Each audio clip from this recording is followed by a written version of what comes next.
Hey, you guys, Dev here at WeBuyHouses.com. Welcome to the Cash Offer Masterclass, episode number 59. Today, we're going to answer the question of whether this double wide is a deal for an investor. Now, this one is kind of interesting. I thought we would take a look at it. Now, guys, usually investors don't want manufactured or mobile homes. Basically, they don't hold their value like a single family property on a slab or on a pier and beam type of foundation.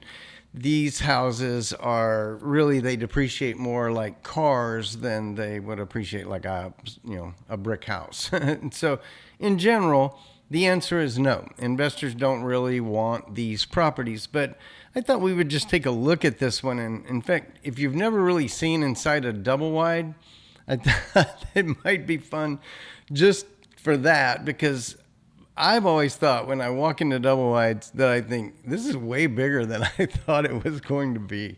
And in fact, this deal came to us from Fazio Real Estate Solutions. And so their pitch is Rice, Texas. We'll see where that is. 4-bedroom, 2-bath with a giant game room thing added on the back. On 1.63 acres. And that all totals up, my friend, to 2,604 square feet in this thing. So, and then the location is kind of weird. And I thought there is something that could be done with this property. I don't know if it's a great single family home situation, and you'll see why I'm saying that. But, it's an interesting place. It's on a pretty good little piece of land, and it's right on the highway. And so, we'll check it out. The wholesaler says 260 ARV is potential there, and it's being offered for 160.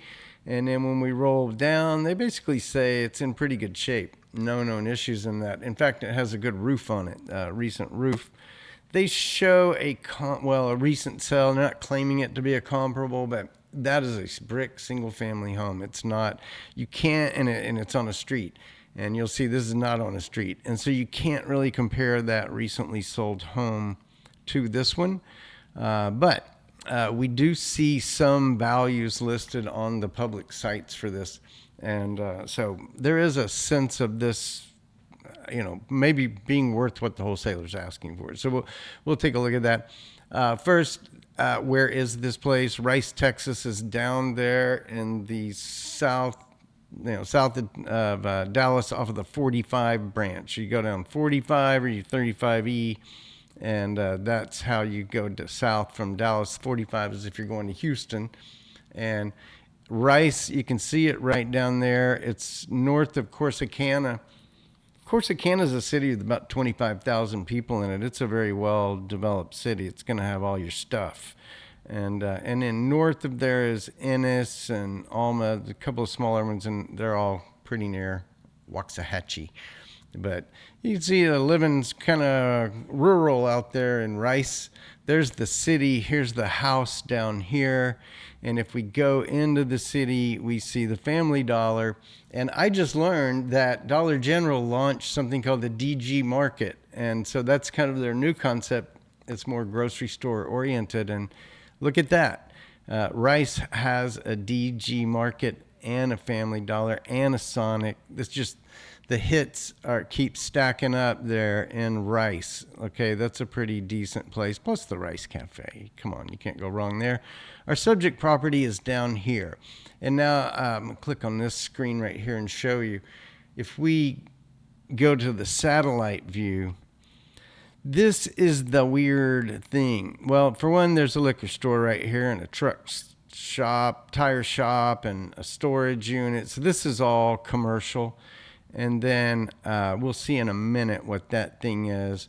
But this is somebody else's land, and then this is the subject property. Are you seeing that? Am I blocking it? No.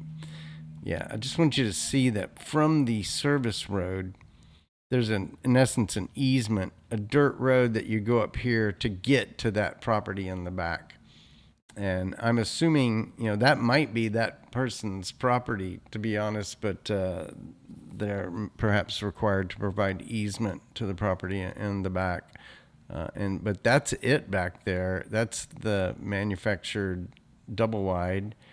And as you see, it's just surrounded by a bunch of commercial business oriented stuff. So this doesn't at all strike me as a residential property. Now, could it be a residential property from which someone operates a business? I think that's what this could be. And so, that's a pretty good chunk of land, and it's cleared. It's not wooded. In fact, it looks quite nicely cleared. So this is a hybrid, live in it, work out of it, kind of situation. Most homeowners would not at all consider this as a place to live. Okay, so kind of a big strike against it right there if you consider that. Here we're on that service road. What's in front of it is the Leasing King Auto Sales, and they got a few cars out there for sale. Not too many. And back there is the subject property back behind the Lease King Auto Sales. And, behind the self-storage, and there's the liquor store and the gas stations and all the stuff we were talking about there on the service road. So this is it's a commercial area, and there's a lot back there with a house on it, sort of. Okay, so kind of crazy, all right? So to determine what the real ARV is, the wholesaler says 260. And to determine the real ARV, we looked around a little bit, did some snooping. Zillow says 167, says that it could be up to 224 at one point there, and then like it dropped off a cliff, like a stalk. But and then Realtor coming in hot at 273 on this piece of land with a mobile on it. They know it's a mobile, and they're valuing it there. That 273 is coming from Collateral Analytics. CoreLogic's more at 228. I would be at 228 of those two, to be honest. And then Redfin, 155. Well, not as impressed. Redfin, not as impressed.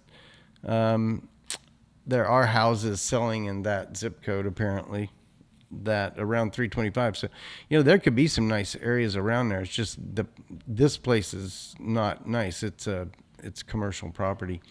And then let's see, I'll have to look at my model to remind me, what did Property Radar said 233. So when I put those in, I kind of had two low end estimates from Zillow and Redfin, and then two high estimates. I think that Realtor, that Collateral Analytics, I would have gone with the 228 from CoreLogic there, which would have brought it down a little bit more, closer to 2. The average is 207, median is 200. I'm going to go with 205, something right there in the middle. 205 is what I think this property could be worth to somebody. And let's just look real quick and see if there was any listing history on this. No, they haven't been listing it. No, they haven't. I remember I looked on Property Radar. No listing history. No, that hadn't changed hands in a long time. So what we're going to say is 205 is our ARV.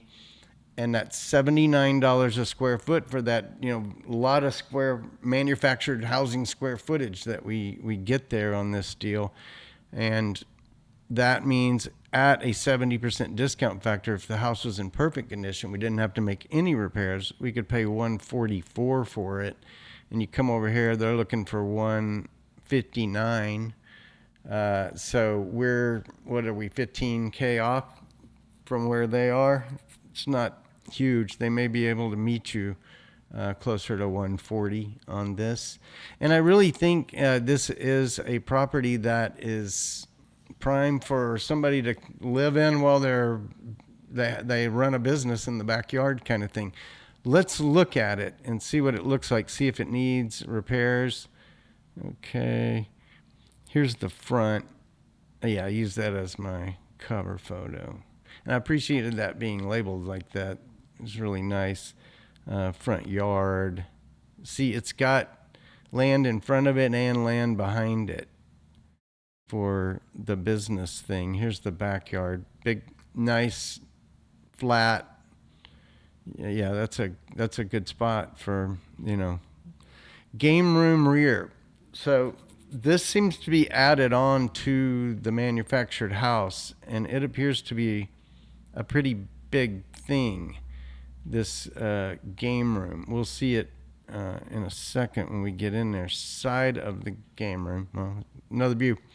Entry directly into the game. So to me, that could be a massive shop area. I mean, I'm seeing all kinds of hybrid residential. And, in this scenario where it's hybrid residential, commercial, you don't necessarily care so much that it's a manufactured home. You just are, able to use the space. So let's go look at the other pictures that they had. Here's inside. I believe that's just one of those vinyl units, but it looks pretty good. It looks good in a picture anyway. Yep. That's not bad, not bad. This looks, it's a little old and it's got some wear and tear around the edges for sure. Might need a little cleanup, little, work around the edges of the tile and stuff. But for what it is, again, for what its potential use might be, doesn't look bad. It wouldn't take much to get this, in great shape. Here's a room. And not hard to tell really from these pictures. I believe this is like the living area. That's kind of concerning. I think the thing doesn't have HVAC. That looks like a heater or so. I don't know what that is, but I'm thinking that's a room heater.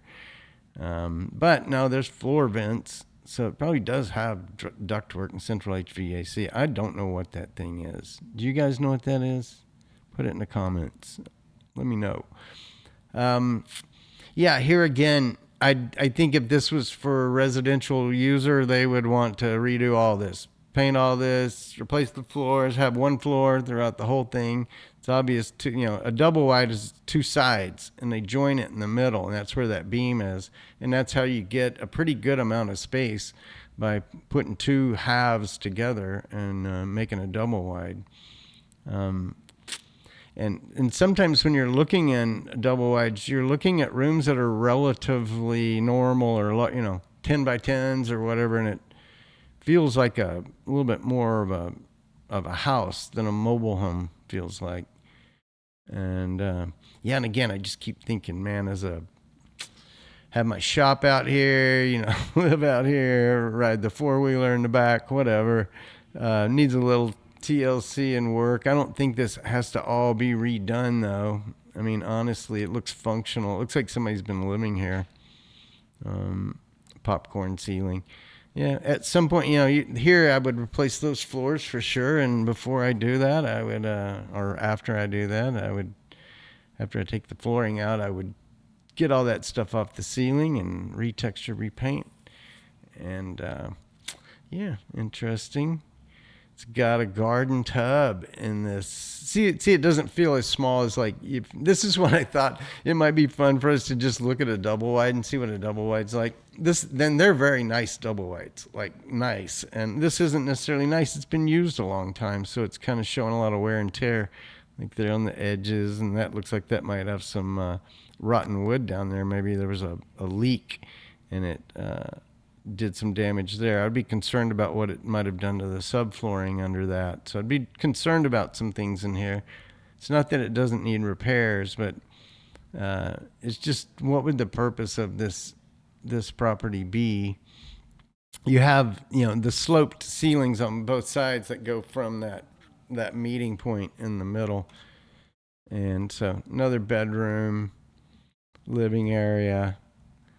I'm not going to spend a lot of time on this. I mean, right away I can tell you this is not a typical investor property. I don't think most investors will want this. I see, look at the ceilings, are in pretty rough shape. So this is a rehab. But now here's that game room. Look at the space. This is what I think, is that this thing is a shot. It looks like somebody's been walking on the ceiling. Something's happened on that ceiling. That's unusual. Maybe they patched holes. I don't know. It's weird.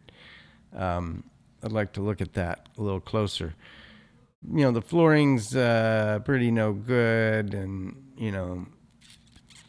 I don't like these two woods together. I think I would paint the wainscoted part down here white, and then have the white against the wood. I think would look actually pretty good. And then I'd paint that wall white because that doesn't match. This actually looks pretty good. So this is a big game room. I mean, they could, maybe what they've been doing is leasing this thing out for parties. And I could see that. I could certainly see that. They got a flat ceiling. And this is a flat room added on to the double wide. Back into the double wide. Kitchen doesn't look horrible. Again, I think this place was recently used. They've had to pull the dishwasher. Something's going on there. Probably something messed up back there. That's the only reason you'd pull it and unplug it. You don't want people to use it. So I think there's some plumbing work to be done in this place. And there's a bedroom like right in the center. Probably a closet over here, and that goes to a hall or vice versa, something like that. Maybe that's the master. It's got two windows. It's at the end of the unit. And then we saw those backyard, front yard, main home, game room. All right. So what do we think about this property? Well, if we were just evaluating this as a typical real estate deal, we would say it is a full cosmetic and it's going to need some repairs because we saw lots of, indications of maybe some water damage or things like that. And all the flooring needed to be replaced. Definitely a lot of, and the painting hadn't been done in many, probably decades. It looks kind of old. There was probably some plumbing to be done. I'm just going to put like a 0.25 because I don't really want to just, beat up on this thing. I think for the most part, it looked like a place that had been recently occupied and probably with, a reasonable amount of work could be brought back into good condition. One of the things that's penalizing this house is that it is so big, 2,600 square feet. So when you go to do cosmetic, that's a lot of cosmetic. That's $26,000, right? That's just $10 a square foot, which is not, glamorous finish out, right? That's kind of getting it back to builder's grade. So, you have to do repairs and like if we had some subflooring issues or things like that, that dishwasher was pulled out and unplugged so people wouldn't get used, you need to look at some things around this house. And so I do think at the end of the day, you would want to go into a project like this with $45,000 of repair budget so you could go in there and make this place into the thing that you want it to be, which I think is a house / shop / business of some sort, because it's all commercial around there. Certainly the zoning of this lot would allow commercial operation there. So that's what I would do with it. I would want this house, or this property, I guess I should say, I would want it for around 100, but I think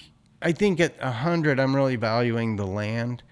And I think, if we look back at the model, what did these guys, Zillow and these guys at 167, 155, I think that's probably what it's worth, maybe with some repairs. So this is just a little rich for what that thing is, You get it at 120 or something like that, and you can put 40 in it, and then you got something that's worth 167, 155.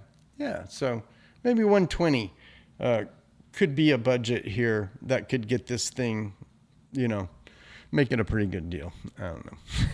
I don't know. I just wanted to look at a double wide and see what it looked like, especially one that had a game room attached to it. There was a ton of space. Well, as usual, I've used content from Fazio Real Estate Solutions. I don't have any sort of relationship with them. And if you want to go buy this house in Rice, Texas, I don't make a penny. But if you can certainly do that. It's for sale right now. You can reach out to Jade Vaughn at 214-646-9646. They have a ton of stuff. Inventory. Some of it's just, if it looks like a normal deal, I'm not necessarily featuring it because, I want to talk about something a little different, kind of show you guys a different aspect of looking at houses and properties and types of properties and places and, all that kind of stuff. So I'm kind of picking and choosing the things I show you. And They have a lot of inventory. If you are a qualified cash buyer with your own money or access to money, you can reach out to Fazio and they will hook you up all over Texas and beyond. Well, that's it for today, guys. Thanks for visiting with me today. I want you to go immediately right now and watch episode 60. Now, today's Friday and episode 60 comes out on Monday. So for the few of you that are watching in real time, it comes out on Monday. For everybody else that's going to watch this video later, episode 60 is epic. It's, I think, the best, most informative conversation on how real estate investors fund their deals that you will find on the internet. It's with my good friend Ray Williamson with Kiavi, the largest lender to real estate investors in the United States, I believe. There's a few, and they're, I believe, the top one. So, hey, check out episode 60. It is really going to expand your knowledge about how you can build and scale a large, profitable real estate business. All right, guys, thanks for being here. Remember, you can always search Cash Offer Masterclass on Google and YouTube, and you'll go right to the content because there's only one Cash Offer Masterclass. Have an awesome day, my friends.